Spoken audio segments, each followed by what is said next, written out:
Please introduce. The first perform is lion dance, performed by the Asia United and Cultural Exchange Council.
Buddha's light shines for all over the place, all over the world.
We're from Asian United and Cultural Exchange Council.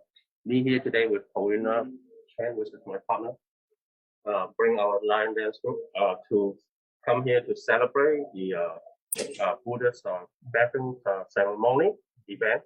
And thank you for all people inviting us. So we're all friends.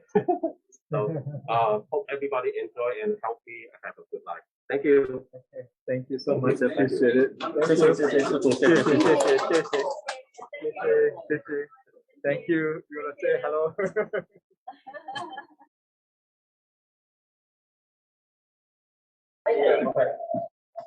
Thank you again. Thank you. Thank you. Thank you for the lion dance. Those who are on Zoom, please give them a round of applause too.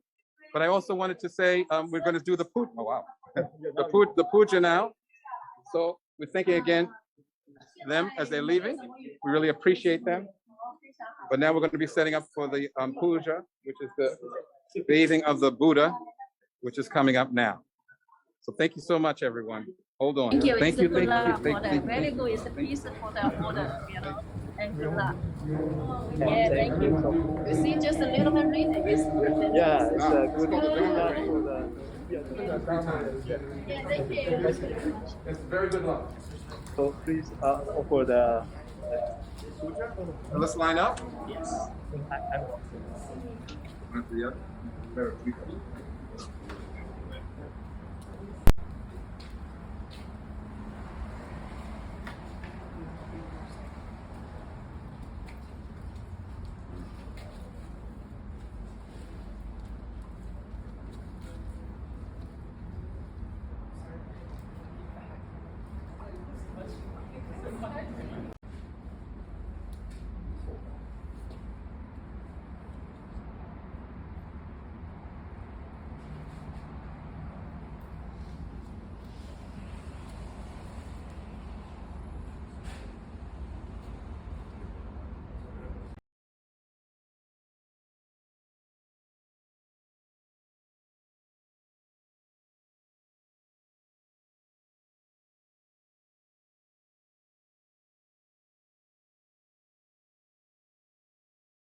Welcome.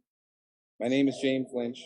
I'm the current president of the Buddhist Council of New York, an officer of the Heiwa Peace and Reconciliation Foundation, and a Dharma teacher from the lay organization of Risho Kosakai.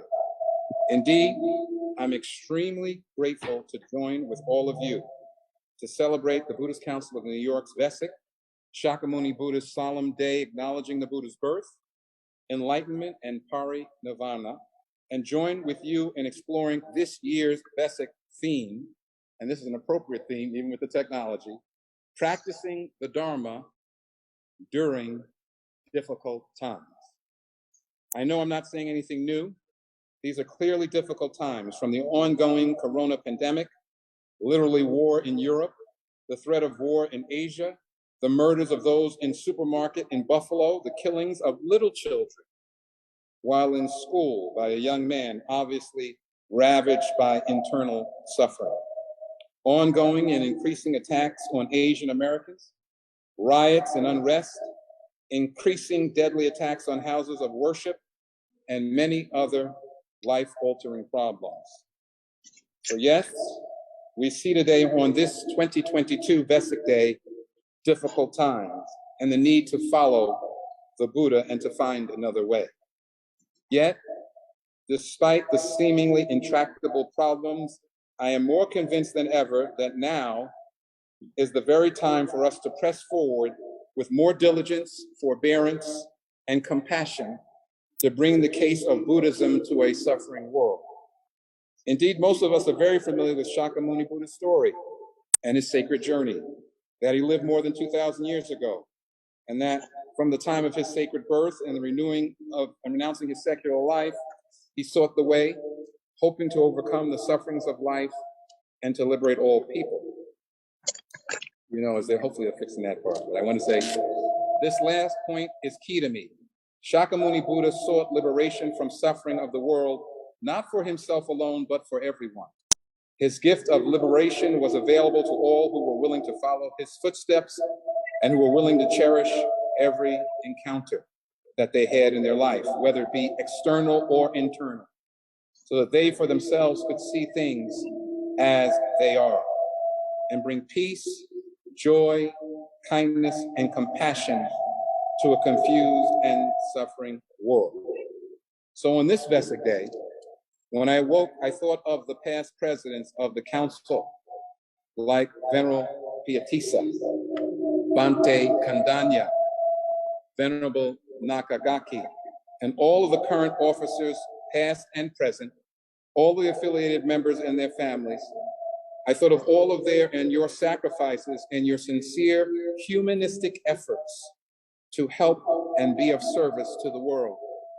I thank you for your hearts of hope.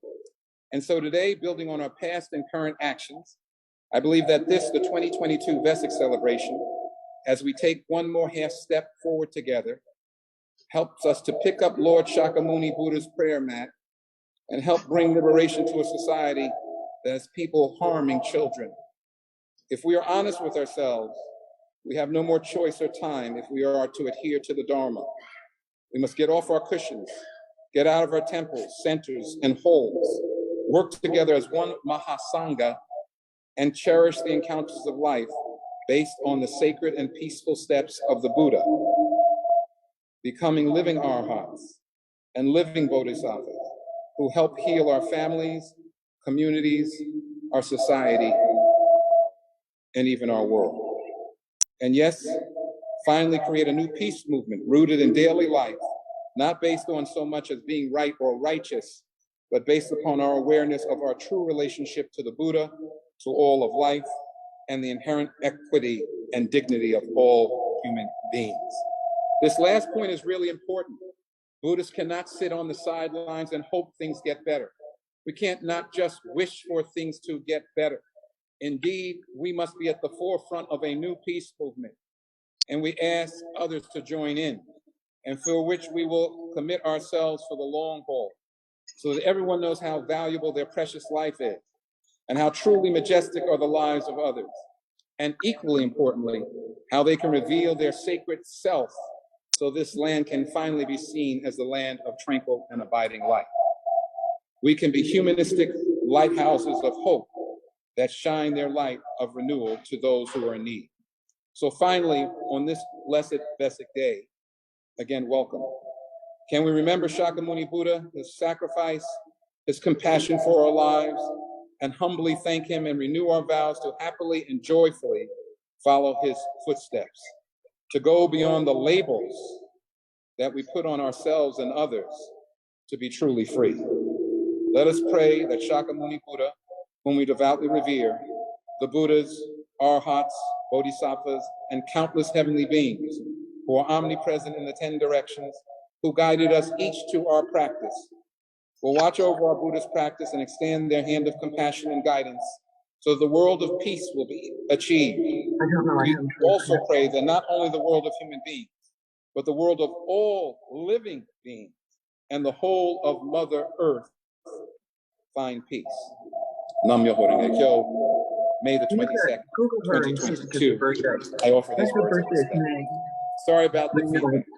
Thank you so much.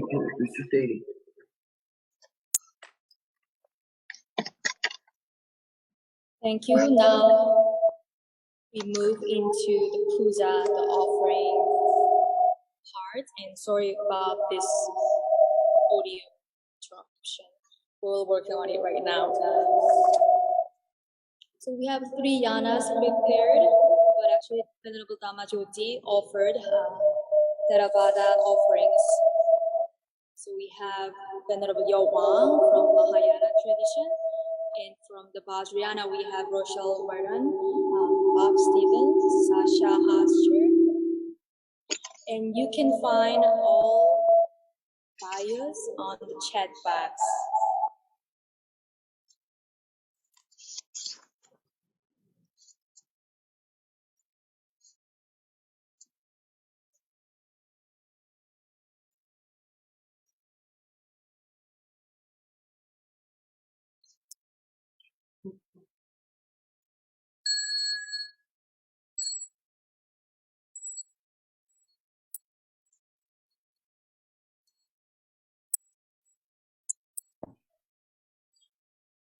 Well,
it took me a while anyway.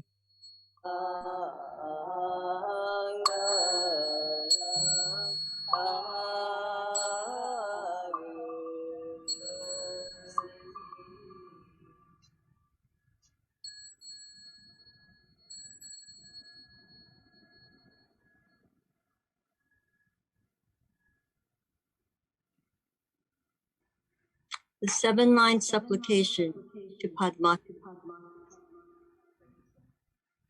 Home in the northwest of the land of Kondanna, the blooming lotus flower. You have attained supreme wondrous. You are renowned as Padma. We practice following your example. Please approach and grant your blessing. Please follow for the help. Can everybody please mute? You are renowned as Padmakara, surrounded by you, many Akini. We practice following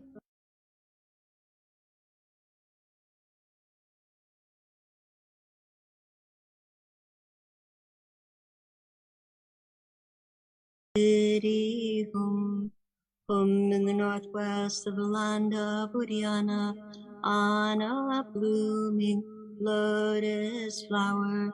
You have attained supreme wondrous city. You are renowned as Padmakara, surrounded by a retinue of many Dakinis. We practice following your example. Please approach and grant your blessing. Guru Padma Siddhi Hum in the northwest of the land of Uddiyana, on a blooming lotus flower. You have attained supreme wondrous city. You are renowned as Padmakara, surrounded by a retinue of many Dakinis. We practice following your example. Please approach and grant your blessing. Guru Padma Siddhi Hum. Sascha Ascher will recite the supplication to Yeshe Sogyo.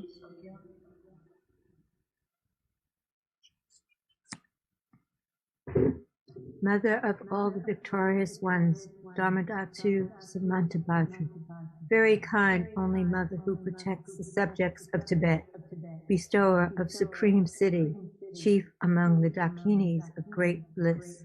Yeshe Soga, we supplicate at your feet. Grant your blessing so that outer, inner, and secret obstacles may be pacified. Grant your blessing so that the lives of the Gurus may be long. Grant your blessings so that this kalpa of disease, famine, and war may be pacified. Grant your blessing so that the casting of curses, spells, and sorcery may be pacified. Grant your blessing so that life, glory, and prajna may increase. Grant your blessing so that our wishes may be fulfilled spontaneously. Homage. He who has neither beginning nor end, who possesses the glory of tiger, lion, Garuda, dragon, who possesses the confidence beyond words, I pay homage at the feet of the Rigden King. They who possess great wisdom, brilliant and profound, who are ever just and benevolent to their subjects, who subjugate their enemies and are supremely powerful by the golden yoke of their imperial rule. They ward off duns of plague, famine, and war. Gesar Nobudradal, Ashoka Maharaja, emperors of Japan, China, and so on. I pay homage to the ancestral sovereigns, the ones who are nobly born as Bukpo clan, who defeat the eclipse of the great eastern sun and sharpen the blade of primordial Asche. They are victorious over all their enemies, the forces of materialism. They see the tiger, lion, Garuda, dragon vision. They are fearless in the midst of barbarian arrogance. They tame the untamable beings. They inspire the savages of the setting sun into the sophistication of the great eastern sun. I pay homage to the Sakyong and the Sakyong Wangmo, radiating confidence, peaceful, illuminating the way of discipline, eternal ruler of the three worlds. May the great eastern sun be victorious.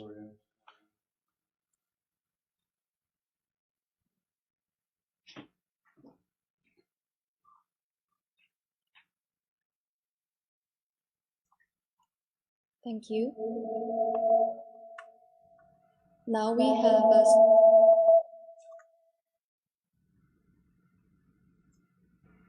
have a special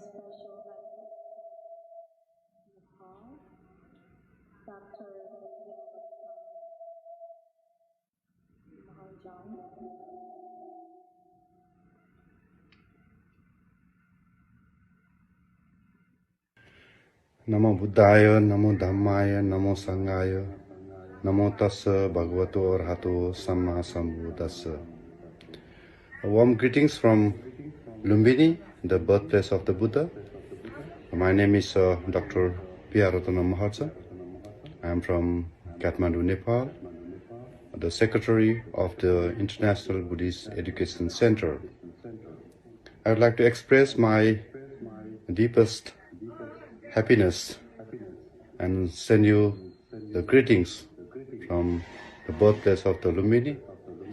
Wishing you all the best for the 27th May celebration of the Vesak Day in New York, organized by the Buddhist Council of New York. My thanks goes to James Lynch for organizing this great event. Also, my grateful thanks goes to Dr. Venerable T.K. Nakagaki. Recently we had celebrated the 2566 years of the birthplace of the Lumbini, the Buddha Jayanti, the Vesak Day, the birthday of the Buddha. The Buddha Jayanti or the Vesak is very much important for the Buddhist community around the world. Millions of Buddhist community around the world celebrated this year's Vesak Day on 16 May 2022.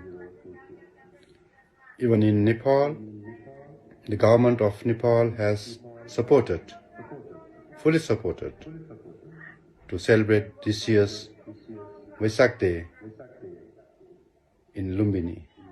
Even the Prime Minister and the ministers, even the Prime Minister of India has arrived in Lumbini, Nepal to give the support for the Buddhist world that the peace is very important and significant of the Buddha Jayanti, that is the Vesak Day, the birthday of the Buddha and the enlightenment of the Buddha and the Parinibbana, where he reached the Nibbana. So these three significant events has happened on the same day before 2566 years ago. So we had the prayers and lightings of the peace lamp from the Lumbini Peace Garden. And thousands of people from around the world has arrived in Lumbini to celebrate the Buddha's birthday. And the Buddha Jayanti was very much successfully celebrated among more than 10,000 people who gathered at the Peace Meditation Hall, which was inaugurated by jointly the Prime Minister of Nepal and the Prime Minister of India, Narendra Modi. And this has been broadcast all over the world for spreading the news of the peace and world peace that is very much significant for this world. The message of the Buddha is very much significant in this event of the Vesak Day. I am reading this Global Vesak Day, the statement for this event. It goes as follows. On the Vesak Day celebrations, we reflect upon the entire life of the Buddha, his birth, enlightenment, and Parinibbana. As we reflect on this year's Vesak celebration, we are extremely mindful that global community continue to experience various issues from the corona pandemic and the Russia-Ukraine war, to sectarian religion violence, to ever-increasing attack on Asian people in North America. It is with the awareness as the backdrop that it is the imperative for all the Buddhists from various parts of the world to get together and share their wisdom as well as their compassion and compassionate actions for one another. We Buddhists always stand for peace, harmony, and reconciliations based upon the Dharma, which is the universal truth of interconnectedness and independent. One of the important characteristics of the Buddhism is ahimsa, is non-violence, no hurting, no violence, and emphasis wisdom to see things as they are and to have compassion for all living beings. In short, attainment of peace and harmony, free from attachment and delusion, is the essential teaching and practice of Buddhist life and Buddhist life. The awareness of the precious value of each life is the source of non-violent, compassion to all living beings. Upon attaining supreme awakening after the sundry difficult practices, it is said that his first words were wonderful, wonderful. All living beings, without exception, possess the wisdom and the virtuous sign of the Tathagata. But they do not know because they have attachment and illusions. In other words, all of us inherently possess the same potential of wisdom and compassion as the Buddha, the fully awakened one.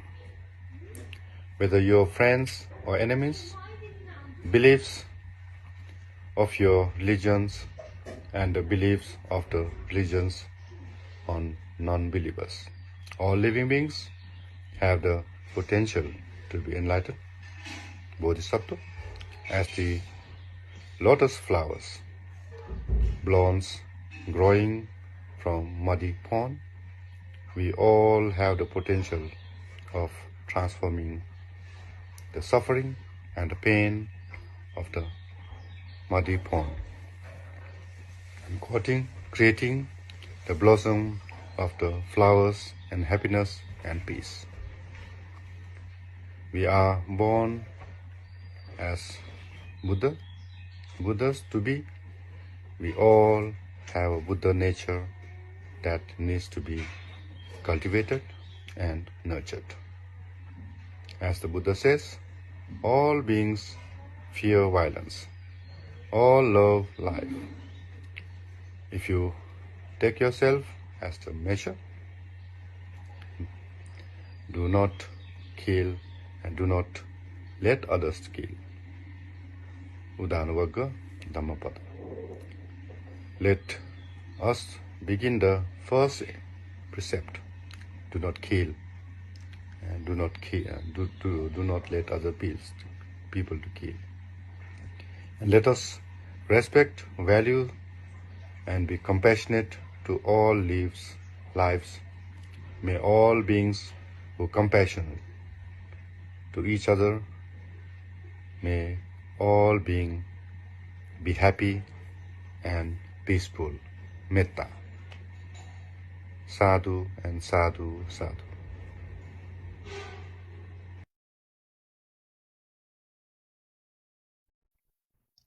Thank you.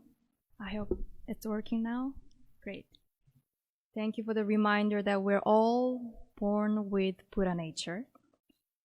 Now it's my pleasure to introduce next play performance. The title of this performance will be The Tangerine of Mindfulness. The play is about the early life of the Buddha. So please, beyond how you can start.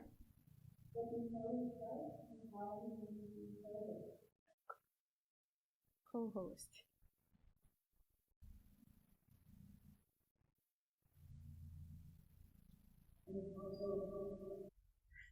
Welcome, everyone. I'm Doyeon Lamo, and I will be your narrator. I ask that if you're not speaking, to please mute. This performance is dedicated to the memory of Venerable Bhante Kyatisa. The Milarepa Children's Theater and Chorus, under the auspices of Khenpo Sultram Gyatso Rinpoche, is proud to present The Tangerine of Mindfulness, a story by Rochelle Weithorn, a retelling of the book Old Path, White Cloud, Walking in the Footsteps of the Buddha by Thich Nhat Hanh, with the kind permission of Parallax Press. For the Venerable Thich Nhat Hanh, who dedicated his entire life to walking in the footsteps of the Buddha. This map shows us where the Buddha was born, lived, and walked 70 years of his life until his parinirvana. Communication is the key to world peace. Vidyadhara Chogyam Trungpa Rinpoche.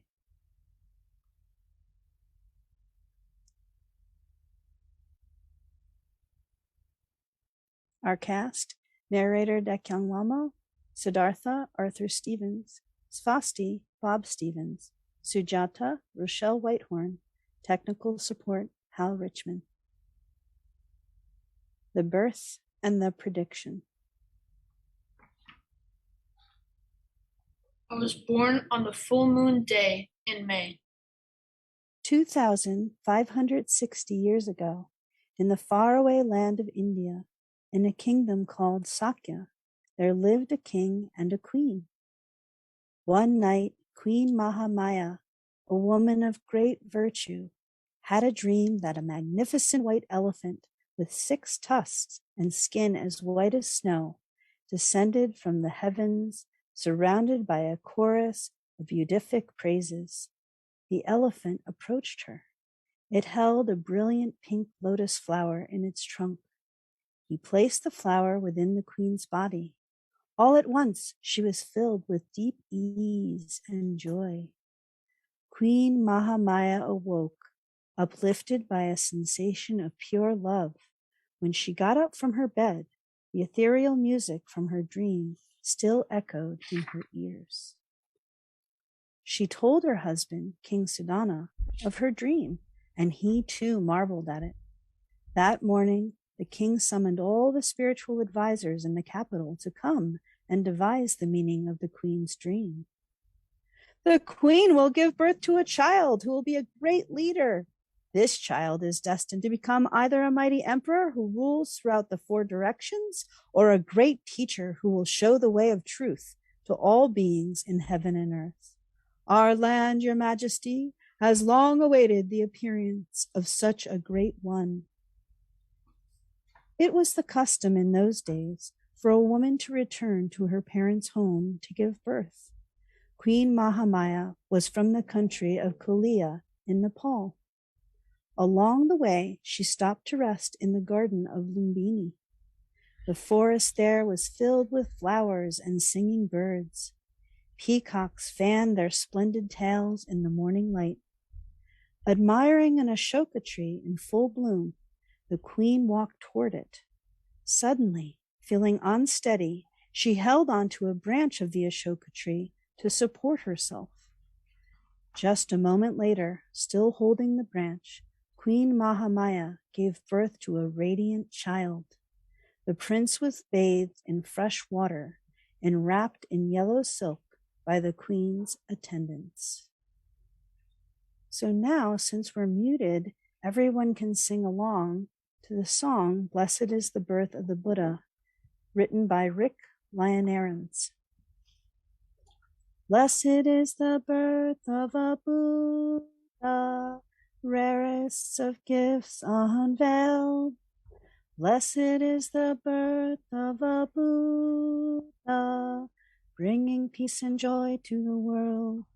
No greater blessing in the heavens, nor blessing to the earth, as the blessings of a birth of a Buddha.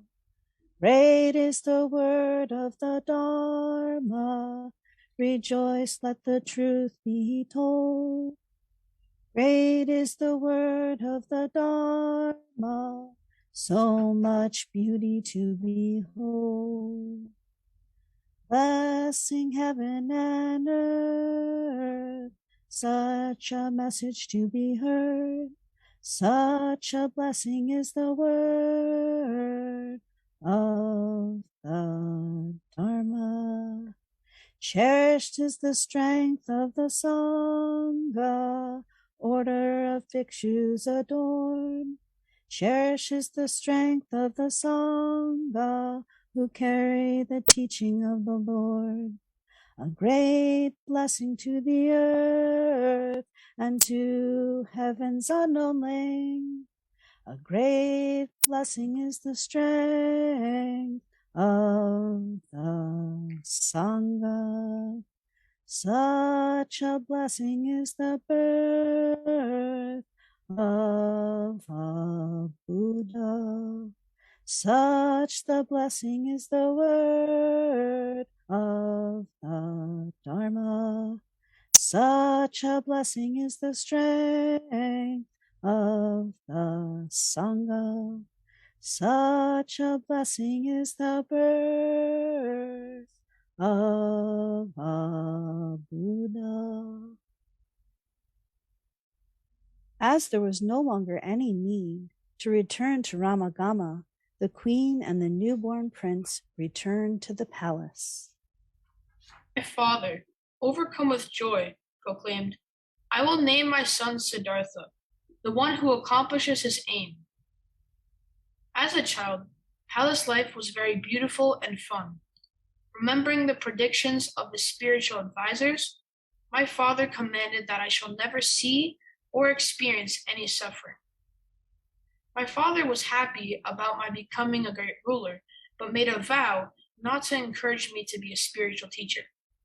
The king wanted his child to take over the family business, which was ruling the kingdom. As a young man, I came to find palace life to be stifling and meaningless. One day, even though it was forbidden, I convinced my attendant to take us for a carriage ride outside of the palace. I was excited and my heart began to pound for our new adventure. There, I saw 4 things that left a deep impression on my mind. I saw a child being born. I saw an old person who was sick. I saw a corpse. And then I saw a man walking by, regal, calm, and relaxed. I asked my attendant what all this was. "Prince Siddhartha," he replied. "In this world, people and animals are born, get sick, grow old, and die. There is much suffering in this world." I asked, "But who is the noble person who walked with such purpose and ease?" My attendant replied, "He is a sage, a holy person, who lives in the forest where he practices yoga and meditation." Right there and there, I realized that this was the path I wanted to follow, and I would leave the palace and follow the path of self-discovery. A bowl of milk. It was a full moon day. Sujata put on a new pink sari and prepared a platter of food to offer to the forest gods. There were cakes, milk, kanji, and honey. The noon sun blazed. As Sujata neared the river, she saw a man laying unconscious on the road. She put down her platter and looked closer. The man was barely breathing and his eyes were tightly closed. His cheeks had the sunken look of someone who had not eaten for a long time. Without hesitation, Sujata poured a few drops of milk against his lips, and then a few more. At first, the man did not respond, but after a while, he began to drink. Slowly, he sat up and opened his eyes. Seeing Sujata, he smiled. The man pulled his white cotton garment over his shoulder and folded his legs in a lotus position. He began to breathe, first slowly and then more deeply. His sitting was stable and beautiful. Thinking he must be a forest god, Sujata stood up and began prostrating before him. He motioned her to stop and said, "Child, please pour me a little more milk." After he was nourished, Sujata asked, "What is your name? Where are you from? Why did you faint on the road?" "My name is Siddhartha. I have been practicing meditation in the mountains. Harsh ascetic discipline has left my body weak, so today I decided to walk down to the village to beg for some food. But I lost all my strength getting there. Thanks to you, my life has been saved. Now I see that abusing the body cannot help one to find peace or understanding. The body is not just an instrument. It's the temple of the spirit, the raft by which we cross to the other side. I will no longer practice self-mortification. I will go into the village each morning to beg for food." Sujata joined her palms and said, "Honorable hermit, if you allow me, I will bring you food each day. There's no need for meditation practice." Siddhartha sat silently for a few moments and said, "I am glad to accept your offer, but from time to time, I would like to go to the village to beg for alms and to meet the villagers." Sujata was happy and joined her palms in gratitude. Svasti and the gift of kusa grass. Hello, my name is Svasti. I work all day tending buffaloes to support my brothers and sisters. One afternoon, after I had bathed the buffaloes and cut a bushel of kusha grass for them to eat, I felt like spending a quiet moment alone in the cool forest. Leaving the buffaloes grazing at the forest edge, I looked around for a tall tree to rest against. Suddenly I stopped. There was a man sitting silently beneath a pipala tree no more than 20 feet away. I gazed at him in wonder. I'd never seen before anyone sit so beautifully. The man's back was perfectly straight and his feet rested elegantly upon his thighs. He held himself with the utmost stability and inner purpose. His eyes appeared to be half closed and his folded hands rested slightly on his lap. He wore a faded robe which left one shoulder bare. His body radiated peace, serenity, and majesty. Just one look at him and I felt wonderfully refreshed. My heart trembled. I did not understand how I could feel something so special for a person I had never met, but I stood there immobile in utter respect for a long time. The man opened his eyes. He did not see me. He uncrossed his legs and gently massaged his ankles and the soles of his feet. Slowly he stood up and began to walk.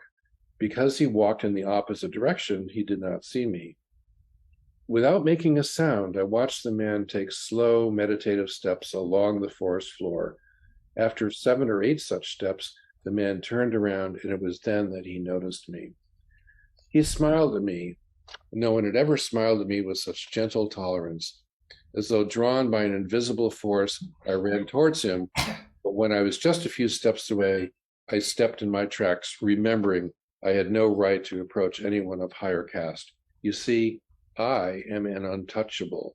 I did not belong to any of the 4 social castes. "Don't be afraid. Take my hand." Sir, when I touch your hand, aren't you being polluted? "Not at all. You are a human being and I am a human being. You can't pollute me. Don't listen to what ignorant people tell you. What is your name and where do you live?" My name is Svasti. I live on the other side of the river, just beyond the village of Uruvela. I care for those 4 buffaloes and that one calf that is in the kusha grass I cut for them. Please tell me, what is your name and where do you live? "My name is Siddhartha and my home is very far away. But at present, I am living in the forest." Are you a hermit? Siddhartha nodded. Svasti knew that hermits lived and meditated in the mountains. Though they had just met and exchanged no more than a few words, Svasti felt a warm bond with his new friend. In Uravela, no one had ever treated him so friendly or spoken to him with such warmth. A great happiness surged over him, and he wanted to somehow express his joy. If only he had some gift that he could offer Siddhartha, but there was nothing. I wish I had something to offer you as a gift, but I have nothing. No penny in my pocket, or even a piece of sugar or rock candy. But you do. You have something I would like very much. I do? That kusha grass you have cut for the buffalo is soft and fragrant. If you could give me a few handfuls, I shall make a sitting cushion for my meditation beneath the papala tree. That would make me very happy. Svasti ran to the pile of kusa grass, gathered a large bundle, and offered it to his new friend. Siddhartha folded his hands together, accepted Svasti's gift, and asked him to come visit him again. Tangerine of Mindfulness. After sitting and practicing meditation for a long time, Siddhartha knew he had found the great way. His heart experienced perfect peace and ease. Just then, Svasti appeared. Teacher, you look so different today. How do I look different? It's like you are a bright star in the sky. You look like a lotus that's just blossomed, and like the moon over Gayasya Peak. Sujata arrived carrying a bowl of tangerines. Today is the happiest because last night, please enjoy this happy. In the future, I will be Sujata offered Siddhartha and Svasti a tangerine. Then Siddhartha gave the teaching called Tangerine of Mindfulness. When we eat a tangerine, we can eat it with awareness or without awareness. What does it mean to eat a tangerine with awareness? When we eat a tangerine, we are aware that we are eating a tangerine. We fully experience its lovely fragrance and sweet taste. When we peel a tangerine, we know we are peeling a tangerine. When we remove a slice and put it into our mouth, we know we are removing a slice and putting it into our mouth. The tangerine Sujata gave me had 9 sections. I ate each morsel in awareness and experienced its sweet fragrance and taste. Eating the tangerine in mindfulness means that while eating the tangerine, we are truly in touch with it. Our mind is not chasing after thoughts of yesterday or tomorrow, but is dwelling fully in the present moment. When we live in the present moment, we can understand life. Understanding leads to tolerance, peace, and love. Respected teacher, could we call this path the path of awareness? Sure we can. The path of awareness leads to perfect awakening. Sujata asked, Teacher, you are the awakened one, the one who shows how to live in awareness. Can we call you the awakened one? That would please me very much. Sujata then added, Awakened in Magadhi is pronounced Bud. A person who is awakened would be called Buddha in Magadhi. Can we call you Buddha? That would please me very much. Sujata and Svasti were delighted. And now, because we're all muted, we can sing together the Tangerine of Mindfulness, written by Rick Lionarens. Some people in the world like us think each breath we take is a fruity drink. Now Buddha taught us to be aware of the wonderful taste that's in the air.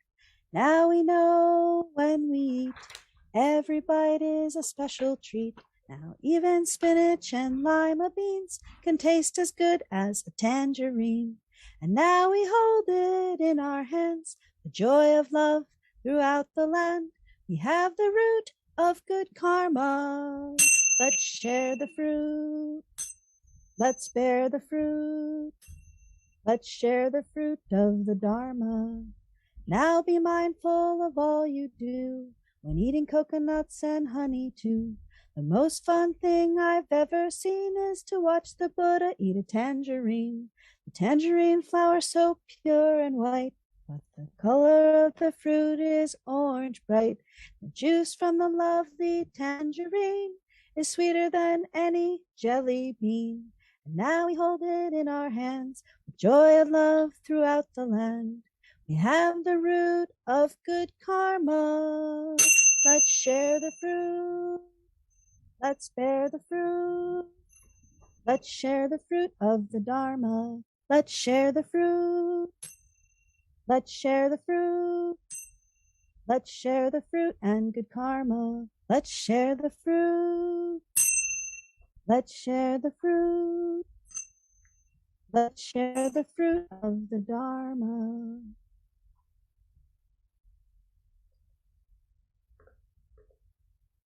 Thank you, everyone. If you would like to make a donation or would like more information on the Milarepa Children's Theater and Chorus, you can go to our website.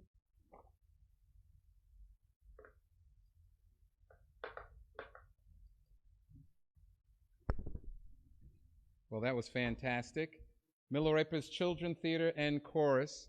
I want to thank them very much for their presentation and their wonderful song on mindfulness and the tangerine for the Dharma. I haven't eaten yet, so I'm hungry. So I'll think about the tangerines we have here later. We now have a series of 4 wonderful Dharma talks by 4 key Dharma leaders. The first one is going to be by Venerable Dhammadipa. His bio, it will be in the chat. It should be put up in the chat.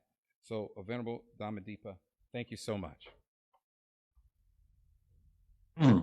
Yeah, thank you. Namo Tassa Bhagavato Arahato Samma Sambuddhassa. It's my honor to be invited by the Buddhist Council of New York, presenting a speech for the world's utmost important Vesak Day. I represent our community like USN, Amada Vihara in Maryland, Wisdom Temple in Massachusetts, and Bhavana Association in Taiwan, as well as Mount Kinabalu Meditation Center in Malaysia, to greet you all a very wonderful Vesak Day. Vesak, a day of the full moon in the month of May, is the most sacred day to millions of Buddhists around the world. There's something I found on records.com. It has, according to NASA, one moon day is equal to 27 earthquakes, which is the time the moon. Sorry about that. The moon is tidally Just a low, moment. so Anyway, it was also on the day of Vesak that the Buddha attained enlightenment, and it was on the day of Vesak that the Buddha, in his 18th years, deceased or passed away. I'd like to also mention that the General Assembly of United Nations, by its resolution 54/155 in 1999, recognizes the International Day of Vesak to acknowledge the contribution that Buddhism has continued to make to the spirituality of humanity. But then I like to add, even for the world peace. It is to be understood that the Lord Buddha required 5 conditions for his birth on this world to fulfilling his final reincarnation of samsara. The inquiry are the right time, right area, right continent, right caste, and the right mother. But he is perhaps, to me, is one of the religious founders who was born as a prince with a highly educated and well understanding of the ruling world, but perhaps even have a very well knowledge about the country or being a kingship. But I guess have such a good background of the Lord Buddha before he would become a Buddha, his born has given us the utmost wisdom, or the resolution, I would say the solution, not only just to we are having the faith to someone who are really almighty, powerful in his wisdom, but also that give us a great way and method to the complete salvation of suffering. But I like to stress the word, the salvation of sufferings, and the suffering from the birth and the death. But perhaps, certain traditions of Buddhism are still has much aspiration to be reborn again and again, just to save the human beings and beings. However, But then being a Buddha is really utmost important, even in the whole universe or cosmos, that he was born just to show us the way, and to show us the way that we can complete cut off the samsara, cut off the birth and the death.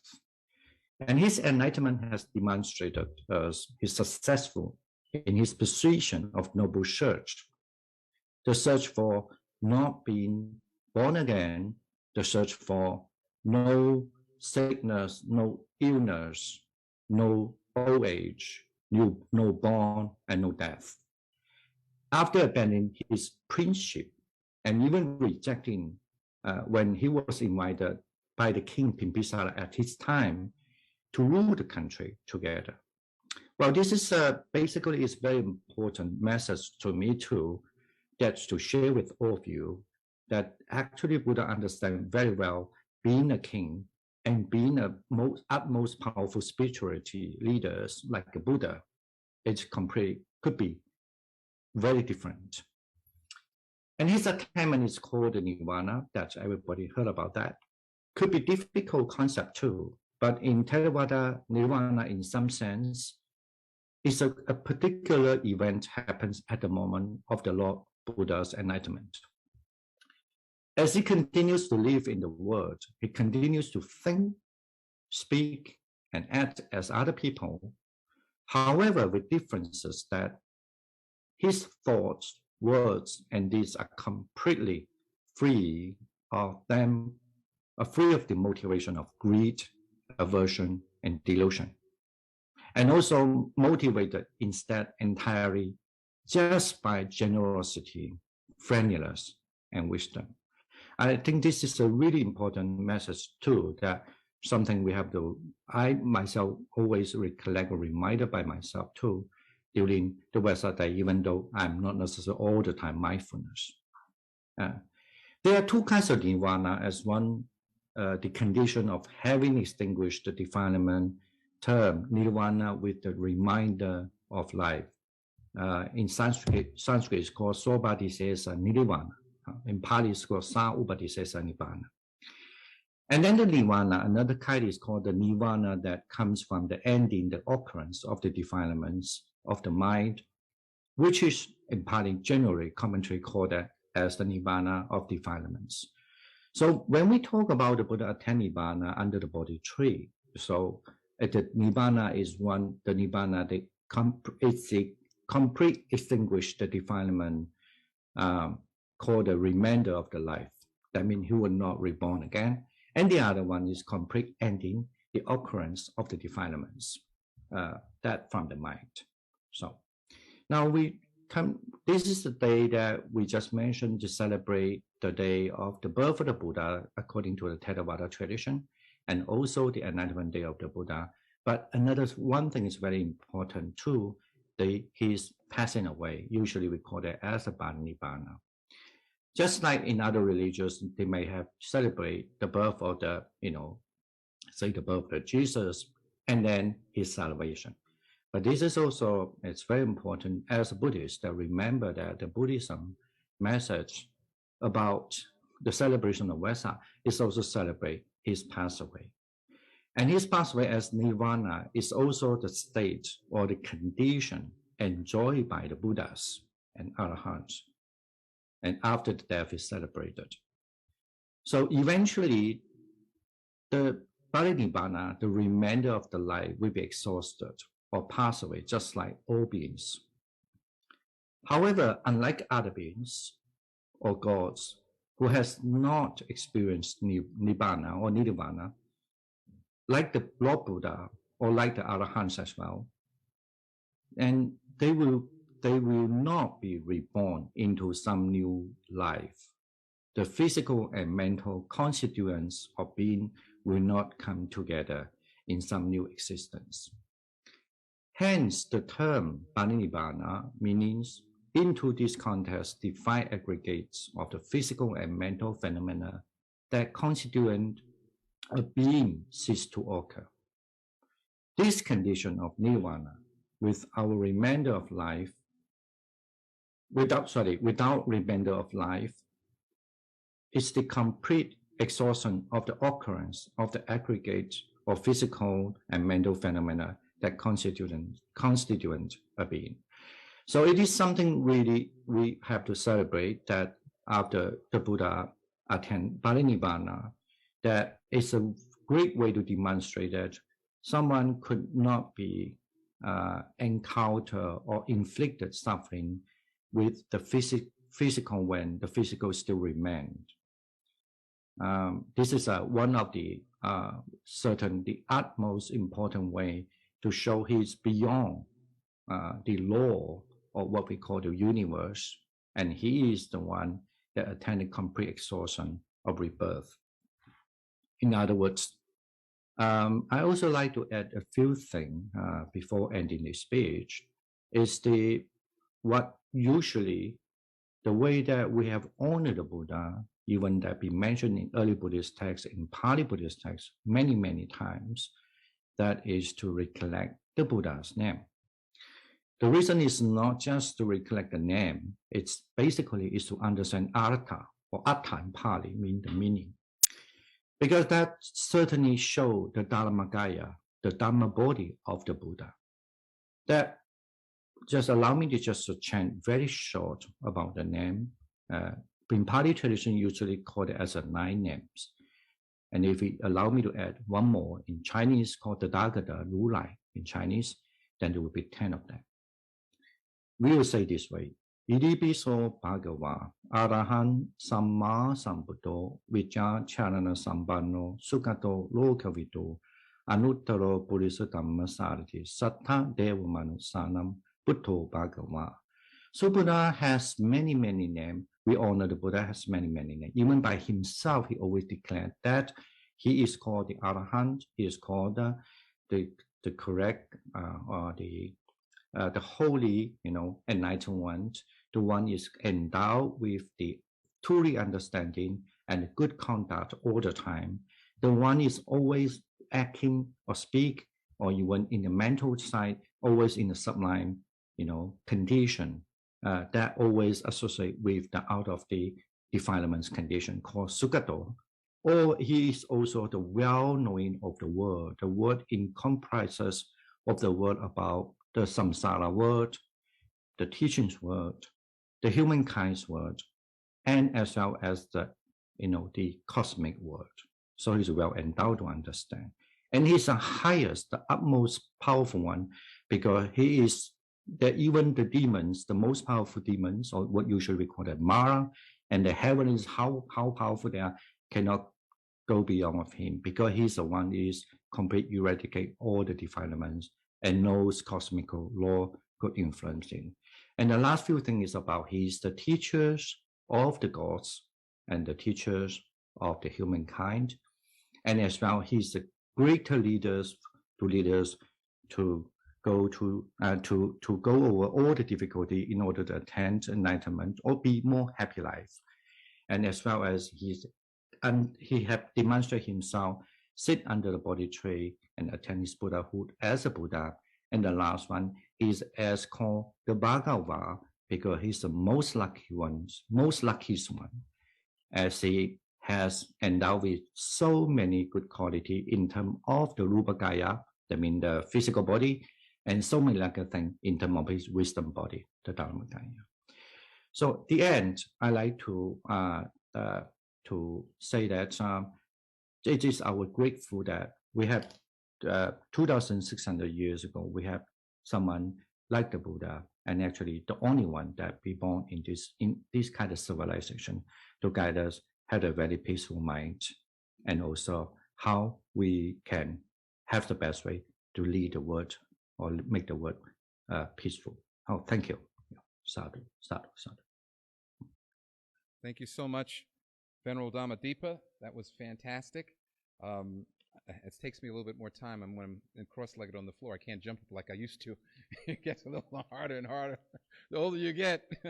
But I wanted to say thank you very much. I wanted to just note 2 things. I was taking notes that he talked about, the salute that the Buddha's birth and life offers a solution to suffering. And then the last points that he talked about was about recalling the Buddha's name, calling the power of the Buddha's name. Next, we have a Dharma talk from Venerable Yuan. Venerable Yuan. I'm just going to stand here until the, there we go. And all the special guests. It's a very good opportunity to be able to be with you and happily celebrate the Vesak Day. In this difficult time, we face a lot of difficulties. As mentioned by Venerable James Lynch earlier, yes, in a difficult time. But actually, difficult time itself is the opportunity for us to practice. If the world that we live in is so smooth, then we just enjoy. We never thought of practice, how to overcome this difficulty of life. And we have a play. We hold a bowl of water and full of water, 99%, and we walk from one place to the others. When we passing through, the path is quite smooth, then we will take it easy and the water will spill out. But when we encounter some bumps, some uneven path, then we are more cautious. And this is exactly what happens, that we, because of more cautious, the water of the bowl will not spill out. And in this situation that we're in right now, yes, we are in a lot of difficulties. Many people had to face them and come to a point where they didn't know how to deal with it. But our teacher, Master Sengyen, had gave us some advice that facing difficulties is quite normal in life. We always face difficulty anyway, but we should have how to deal with them, what kind of attitude that we should have, which is important. So, first of all, if we ourselves just have to face these difficulties, have to encounter this, then first of all, we don't try to escape from the situations. So that is to say, to face this situation right now. If we're sick, if we encounter some trauma, we have to face it. And then accept the situation that, okay, this is what happens to us. And then afterward, we will naturally think of a way of dealing with our problem. And once we have dealt with our problem, then the last one would be let go of the problem. Don't let it linger around within us. But what happens if this is a situation of almost like everyone or the majority is facing? Then first of all, we need to think of how to help each other so that you could stand strong. An example of what happened in Taiwan of the flood. It's a family. And what they do is that they also, in that situation, but they think of, okay, if this is a big flood like this, people will get hungry. I will have to think of a way to help them. So they will find food somewhere and find some other things that necessary, and they go around and share with other people. And because of this, then they also survive. While for the other people, they will hide, they will dare not to go down to the ground because it was full of water. And they just wait there for other people to help them. And this is a situation where, first of all, we have to think about how to help other people, how to give support to other people. And then afterward, what do we need to do to help them? That's what we do.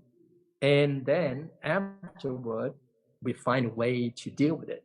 The situation that we have right now, like the pandemic, actually everyone is really eager to help in these situations.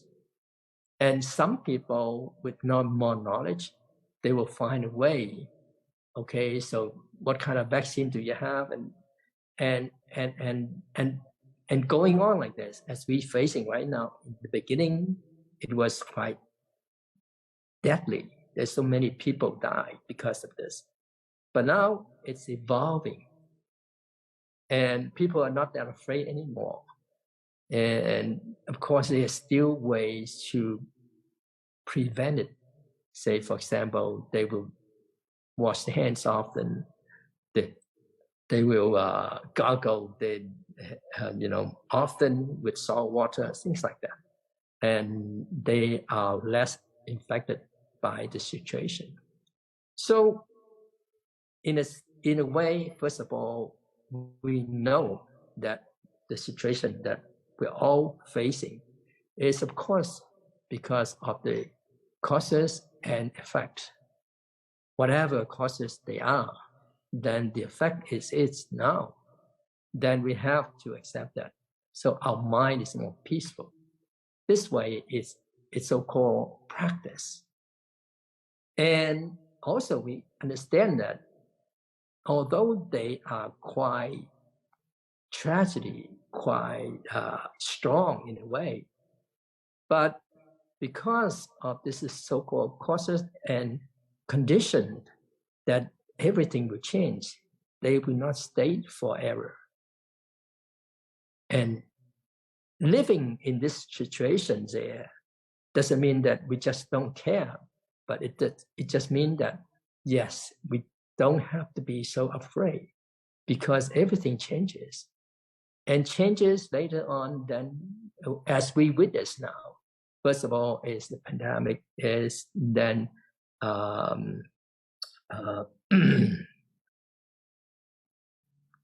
it's the so-called Omicron, and then now it changed to another, so I would call it Delta Cron or whatever, and then it will change again and again. And this itself is the so-called changes. And changes, we need to accept that. If we don't accept the changes, actually, we ourselves will suffer. And there are a lot of people that is afraid of dying. Yes, we're all afraid of dying, but we are lucky enough to be able to hear the words from the Buddha that this lifetime, if we pass away, it doesn't mean that it will end. As long as we practice, then the next one that comes, we have the opportunity to receive the Dharma again and practice again until we are just like the Buddha, that we don't have to be bothered, be suffered by all these things. We are free. Because our body, because we have this body, then we have to receive the retributions. And it's just like everything else. The mountain, the river, the wind, the rain, all these things that happens, for an ordinary people, we suffer. But for the practitioners, especially the eminent practitioners, they will face it differently. And that is different. And that exactly is why we need to practice, so that we could face all of these situations with a freedom of mind. The Buddha, in his teaching, his way of life, had taught us many times this situation that he himself encountered difficulties. One day, he was with Ananda, and they went to a place where it's famine happening, and there was no food to offer, you know. And then what they have, they end up having the food that is used to feed the horse. But when Buddha accepted, he ate it with such a peaceful mind. And actually, this is the practice of the so-called mindfulness in your eating. And Ananda being pity for the Buddha, saying that you are even a Buddha, but how come you have to eat this horse meat? Or horse meal, I'm sorry. And the Buddha said, I don't feel it, that is suffering. I just ate it very mindfully. So this is how a saint or a great practitioner could change the situation in such a difficult time. And it becomes something that we could practice. So we still have hope for everything as long as we learn from the teaching of the Buddha. We learn so that our mind is at peace, and hopefully everyone will be at peace. So facing our problem, sentimentally, you use wisdom to deal with it.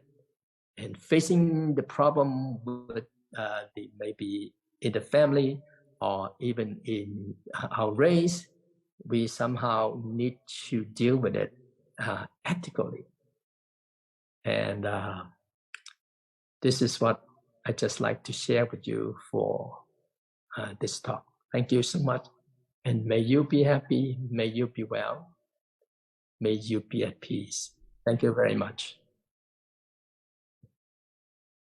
Thank you so much, Venerable Yuan. I thought he had some great points there, right? He said, let's look at difficult times as bringing forth our power. And facing difficulties in life is normal. Let go of the problem, he said. Everything changes. Facing life as it is, and let's help each other. Those are some great ideas that he said. Next up, we have Honorable John Park. I might mispronounce your name, sir.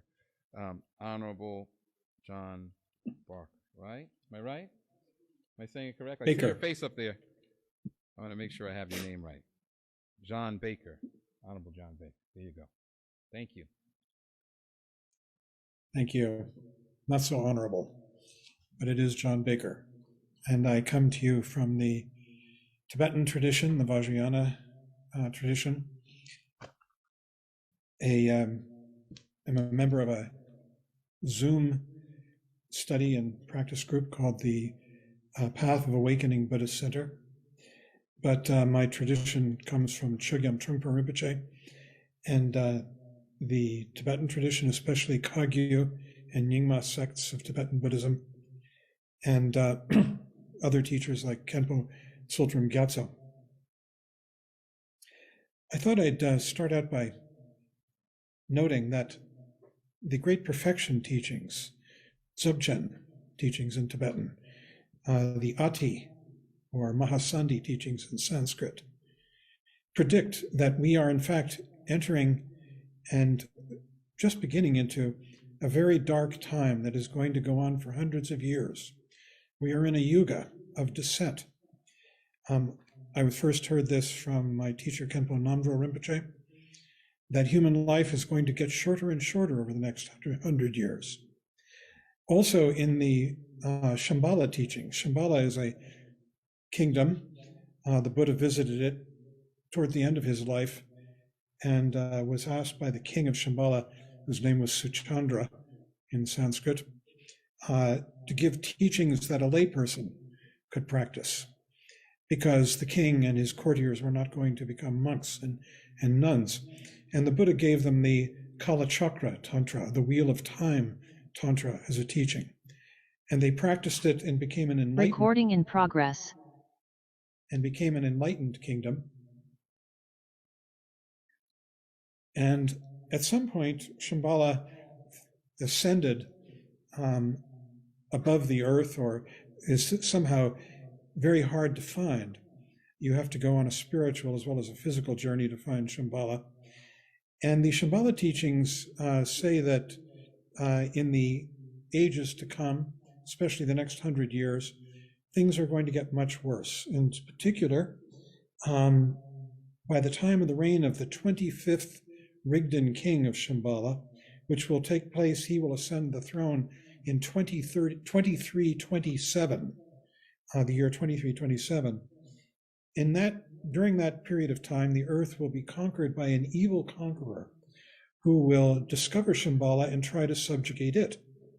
And this Rigden king, the king of Shambhala at that time, his name is Rudra Chakran, which means wrathful one of the wheel. He will amass a great army and defeat the forces of evil in the year 2425, after which will follow a reign of 1,000 years, a golden age, in which people will be able to achieve enlightenment much more easily. But between now and 2425, things are scheduled to get a lot worse. If you want more practical indications of this, you might just Google world population. In the year 1875, I just picked that year because that was the year that oil came out of the ground for commercial purposes for the first time in Pennsylvania in the US. In that time, the population of this planet was 1.25 billion people. By 1918, the date of the last pandemic, the population had grown to 1.75 billion. In 1970, between 1970 and now, the population of this planet has doubled. And between 1918 and now, the population of this planet has gone up 4 times. It is now approaching 8 billion people. And those of you who were in high school biology, if you remember what happens in a Petri dish when you get too many cells or multiplying and filling the dish, they start to die. They die from lack of food, they die from spread of disease, they die from aggression towards one another. Well, the population of our planet in the last 100 years has quadrupled, and done more than that in the last 150 years. It's extraordinary. And so I think that we are, when you take the Dzogchen predictions, the Shambhala predictions, the situation on the planet, we are looking at a very difficult time going forward. The talk is supposed to be, how do we practice in difficult times? And I don't think the times are going to get much easier. And I'm quite old. I probably won't be here for some of the more difficult times, but according to the Buddhist teachings, I may come back for them in another rebirth. So what do? We practice, and we study the Buddhist teachings. And why? According to the Vajrayana tradition, there are basically 3 stages of understanding and of mitigation of the suffering and problems and confusion of samsara. In the first stage of the path, we discover egolessness, the fact that I, this thing we call an I, is just a myth. It doesn't actually exist. How do we discover this? Through our practice of meditation, shamatha, mindfulness practice, and vipassana, awareness practice, becoming aware of this present world. And in discovering the lack of self and I, we get rid of a great source of suffering, because as long as we believe in an I, we're constantly engaged in the process of trying to protect it, make it better, happier. Our lives, our thoughts are constantly about how to escape from the fear of unhappiness for I. And so in the first stage of the path, according to the Vajrayana Buddhist teachings, we discover this egolessness and escape, in doing so, from a great deal of suffering. But this is not the be-all, end-all. And in fact, in the second stage of the path, according to these teachings, we discover that not only is there no I, but there is no other as well. The other, the idea of that out there existing as a thing, is also a myth, a fiction, or as my teacher once bellowed at me, a lie. And in fact, this is called the doctrine, the Mahayana doctrine of shunyata, and that we live in this freedom from the constant interaction of I and other. As long as we believe in an I and other, we're constantly trying to manipulate our lives according to maximize that relationship. And instead, what we live in is we're dominated by what are called the three poisons. The three poisons, aggression, passion, and stupidity or ignorance, have to do with this manipulation of the I-other relationship. If we think the other is favorable towards us, something that's going to augment me, then we want to pull it towards us, passion, desire. If we think it's inimical, threatening, we would like to push it away from us, aggression. And if we think it's indifferent to us, then we stay indifferent to us, which is the third poison, stupidity. So in discovering emptiness, shunyata, we become free of these three poisons because there is no I and other to manipulate. Instead, there is the reality of this world as it arises in the only time we ever have, now. The past and the future are simply imaginings. The only time that is real is this one.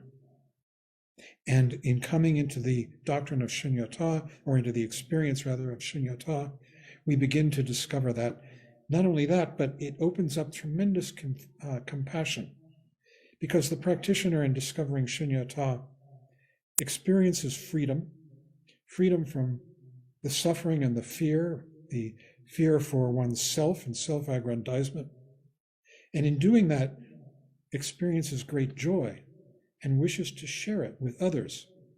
And so engages in helping other people come into this same understanding as well, to live with clarity, accuracy, and great heart and compassion and love for the world and for the sentient beings that inhabit it.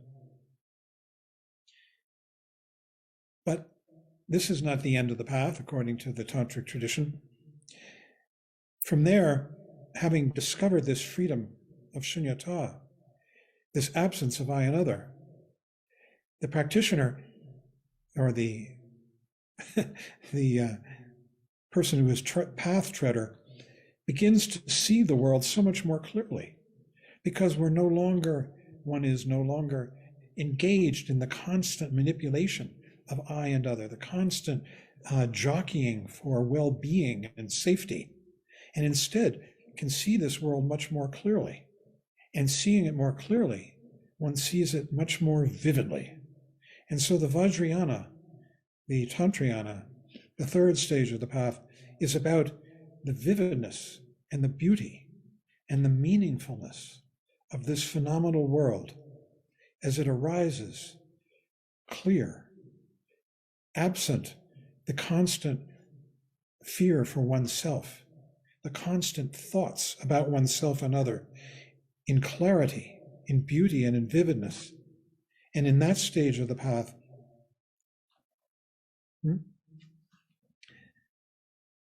one becomes much more able and available to help others, much more engaged. There's nothing else left to do except to be engaged with other people as well. So this is the practice for difficult times. I think it depends very much on connecting, as we all have, with wonderful Buddhist tradition, with one as it is communicated and brought forward to us by wonderful teachers.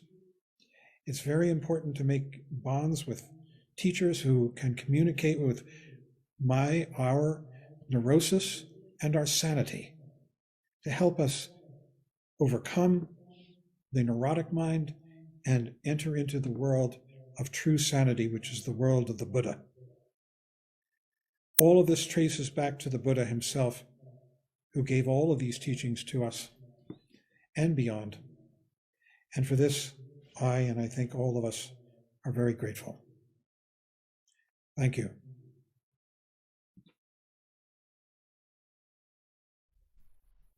Thank you so much. I will say Honorable Baker Still. I took some notes that I was, while I was sitting there, he noted some key points. First, he noted the idea that we are living in a dangerous or a time of great change, and it might likely get worse. In other schools that I'm familiar with, the Nichiren school, they call it the age of Mappo, when things will become more difficult in practice. He also noted that the idea of egolessness and the challenge with the I and the I going back and forth, and that didactic movement, that was the only word that came up to me, that movement between myself and others is the cause of the suffering. He noted sunyata as a way out, and that in this way, this moment is all there is, and from there you can find joy, and that's still a path that we grow from. So I want to thank him very much for his wonderful words of wisdom. Next, we have Bhante Kondanna, the former president of the Buddhist Council, who I mentioned in my opening remarks as one of the key people who I follow, whether he knows it or not.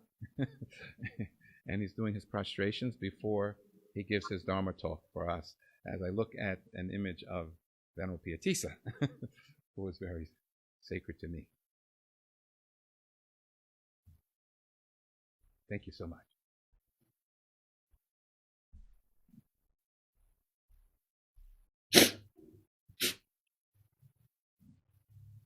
Venerable Mahasangha, dear friends of Dhamma, wishing all of you happy Vesak day. I like to say a few words, share with you today.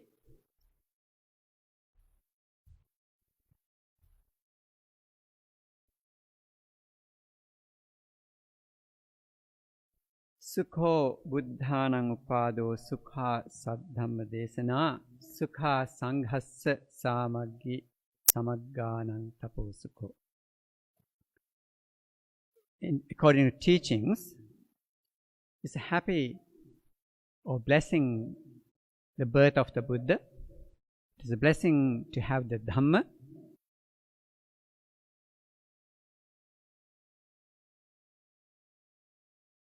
Have unity of the Sangha.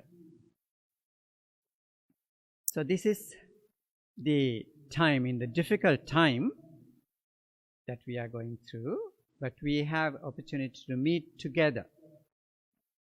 Mahayana, Theravada, Mahayana and Vajrayana, all bhikkhu, bhikkhunis come together once a year to share the Dhamma. It's a great blessing. This is what we meant by unity or the harmony of the Sangha. We know that especially in this area, our United Sangha members spread out in the New York area, 5 boroughs. There are many centers, many great teachers, and also I could see our old friends from Washington, D.C., Venerable Go Yuan, so that they are friends for a long time. So we all came together and share our Dhamma today. So it is our time. We are still in the midst of the COVID. Still difficult to come together, gather in one place. So being in distance, we are still get connected. So we had that great opportunity to share the Dhamma, remind the Dhamma to our fellow members, with our fellow members. And also I saw small children. Rochelle is performing her great drama, which produced a long time ago. That's a great thing to mindfulness of Tangerine, to see all these things. So now, what is the future of us? We have to think about it. According to the very famous visionary, whose name is Arthur C. Clarke, I think many of you may know. According to his visions, all these satellites are functioning today. We are got connected in a minute from the other part of the world. And he has mentioned, one of his predictions is that by 2050, Dhamma would be remaining in the world. Everybody will be attracted to this Dharma because Buddha did not fantasize anything. He spoke the reality. He spoke the truth. That truth is the Dhamma, so we all have it. Doesn't matter what tradition we are in. All of us have this great teaching of the Buddha. So we cannot keep it for ourselves. We have to share with others. There are so many people who does not know this. There are people who are very enthusiastic to learn. Hearing about the Dhamma, they are willing to hear. But what can we do? We have to provide this Dhamma to them. Share this Dhamma with them. So definitely there are a lot of work for us to do. And so we all should be prepared. Great teachers who join us with us today, and their centers, and all of your good members that you have, encourage them to share the Dhamma that we know that we have. We may not have perfect Dhamma with everybody, but at least we have learned up to now so far. Whatever you have learned, we must be prepared to share it with the others. There are so many people who need that blessing. So I think you experienced a few days ago, we heard that story of a young man who caused the loss of many lives. And simply when we hear about him, he does not have friends. So we are all practicing metta, loving kindness. So definitely we cannot punish him. We have to share that metta with him, and also all the others around us, and also those families who lost their loved ones. And if they know the Dhamma, definitely they will not hate. Hate does not bring any peace. Peace only can come through the peace. So therefore, practicing love. So we have to get into the Dhamma that Buddha taught. Nahi verena verani. Buddha said, hatred never appears by hatred, but by love. So very briefly, that comes in the Dhammapada. So these are the words of the Buddha. We all have this Dhamma. So let us make effort to share this Dhamma with everybody else around us.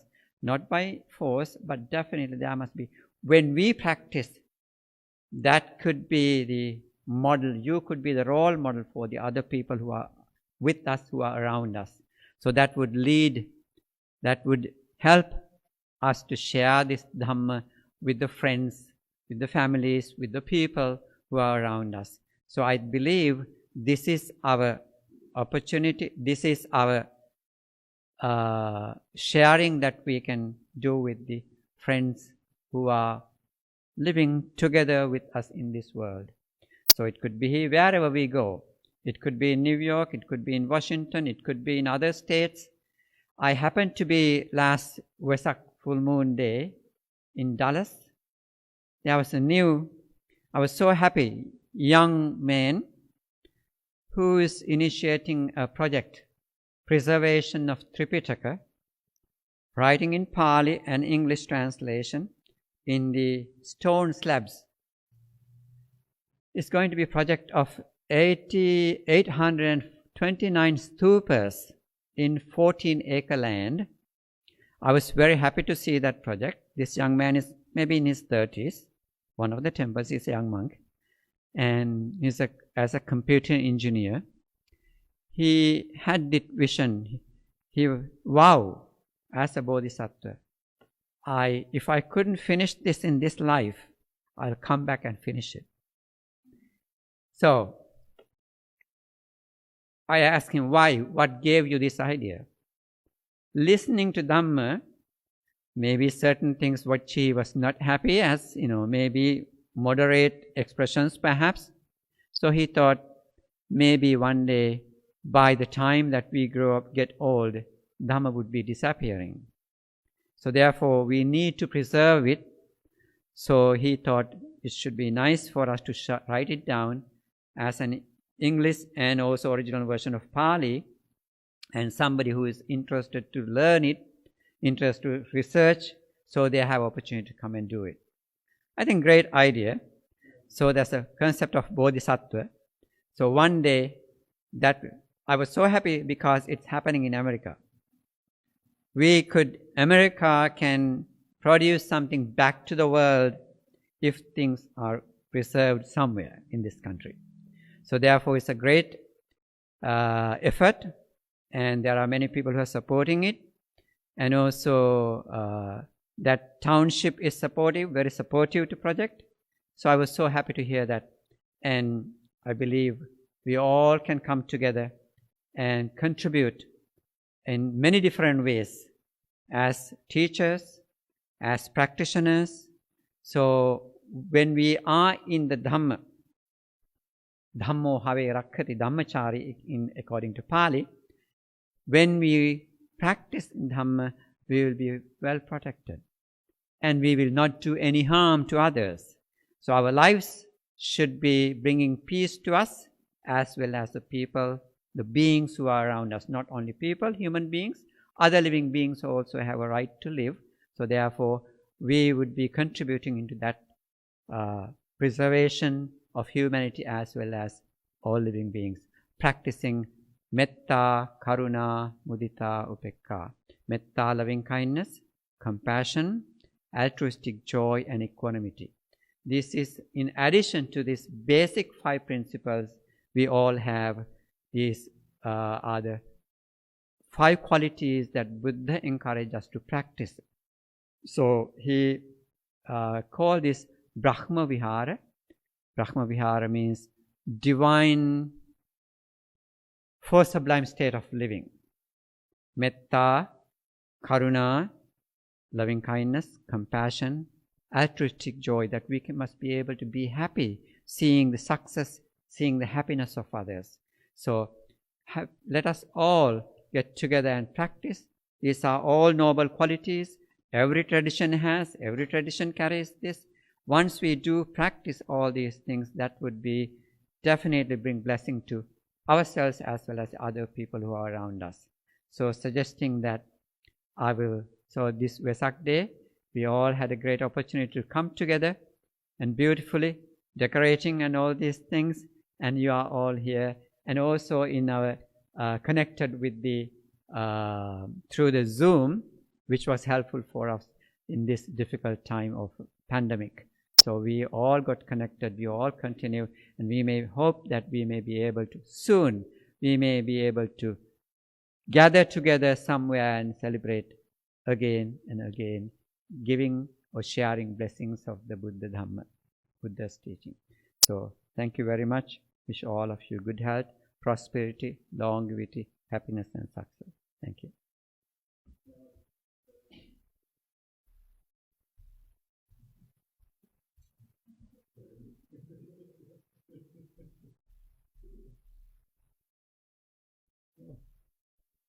Thank you so much, Bhante Kondanna. You know, it's harder and harder to get up sometimes, but I think it's worth it to hear these wonderful Dharma talks. You know, so much difficulties, but so much hope. Bhante Kondanna talked about we have many great teachers here, and that we can listen to each other. And one of the key things is we should not keep the Dharma to ourselves. We must share. We must provide the Dharma to those who are suffering, like the young man who committed the outrageous tragedy. Whatever, be prepared to share the Dharma. And then he gave us an example of a man who's trying to literally preserve the Dharma in Pali and English, and saying and made a commitment, a vow that if things go wrong, that he was vowed to come back to complete the task. And then last, he talked about the 4 minds of the Buddha, as being the way that we should practice and be mindful of each other. So with that, I want to thank all of the speakers today. I think it's so much we learned today, even with the difficulties that we had with the technology. This moment is the precious moment that we have together, as Bhante Kondanna said, to practice the Dharma and to preserve the Dharma in our hearts. And with that, I'm now going to turn it over to Venerable Nakagaki to do the closing prayer. We're trying to keep on track as much as we can, the closing meditation. So, Venerable Nakagaki, please come up. Thank you so much.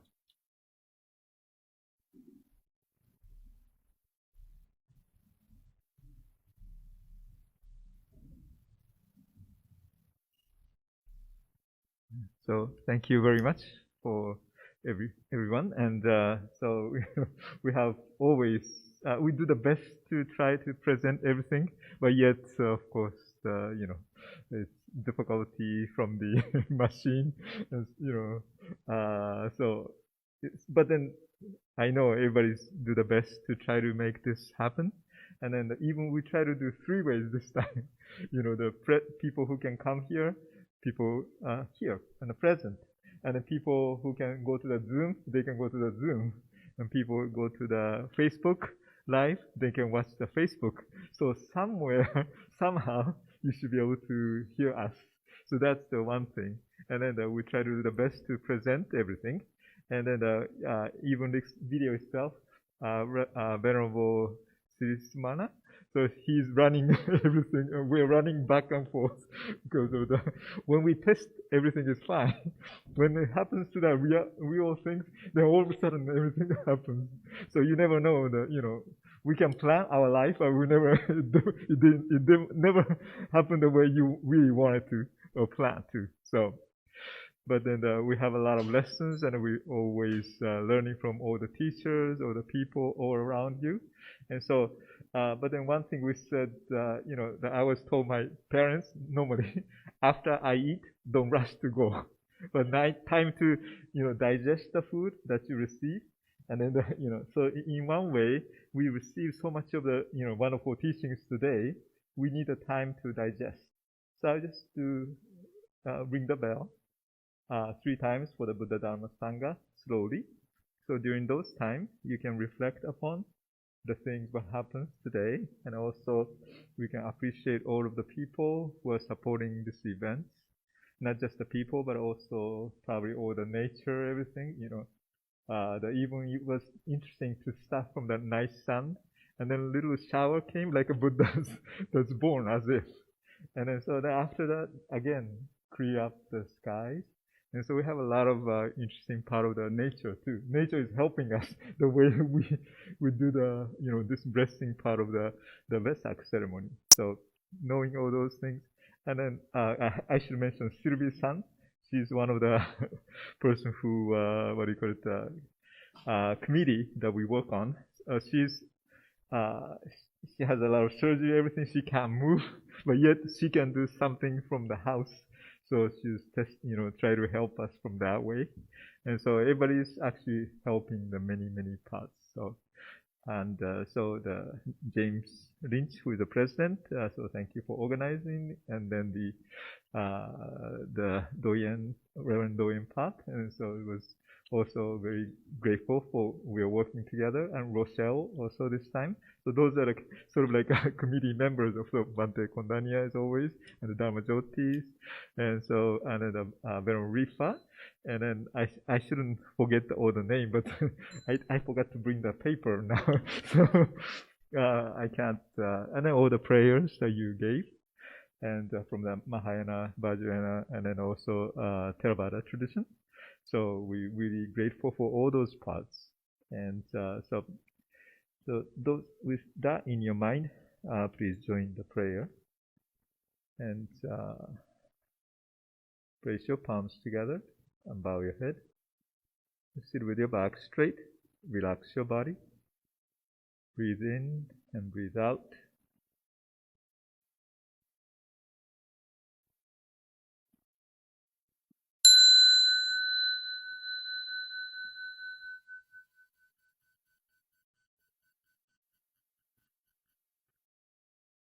And even we started from the lion dance too, so we appreciate their performance. And we offer, after that, we offer the bathing the Buddha. And then we come up here on a shrine room to have puja, a message from the Nepal, play,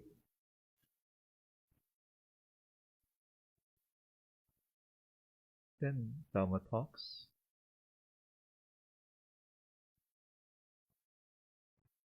and now we are digesting all those things.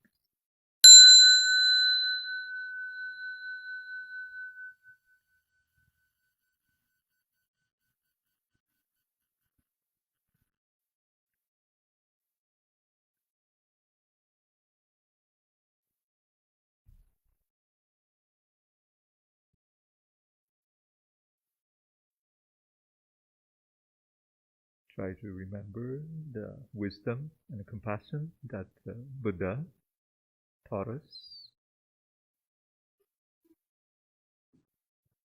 And time to reflect upon yourself.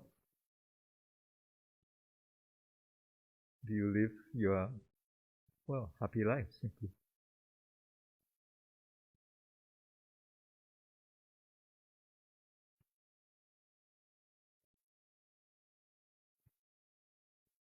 And how you deal with your family, friends,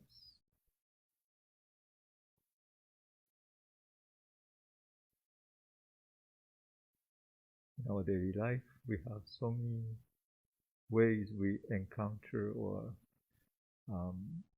meet people, meet society, and constantly we have to make some decision, act.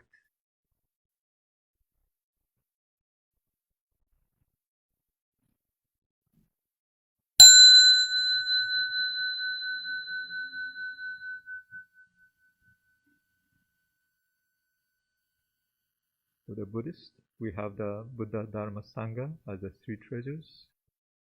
So we always back to the center, the truth or the Dharma,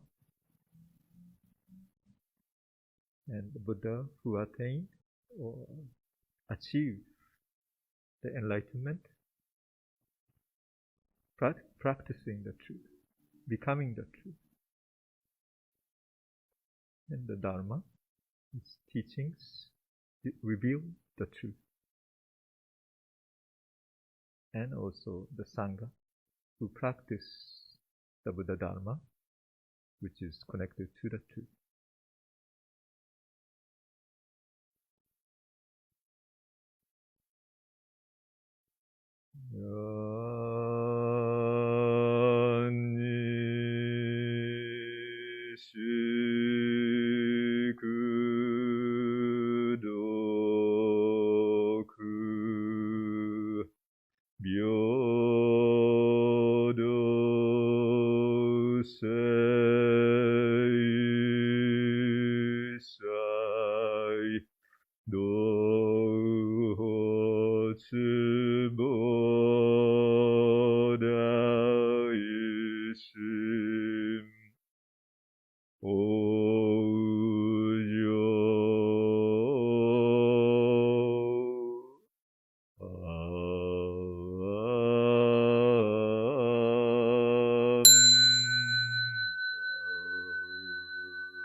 願わくはこの功徳をもって平等に一切に施し同じく菩提心を起こして安楽国に往生せん。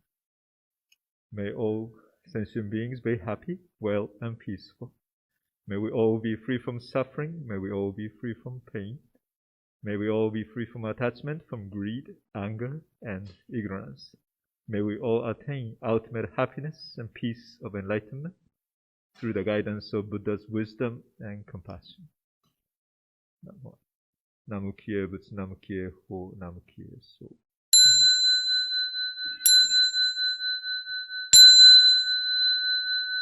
And thank you for all.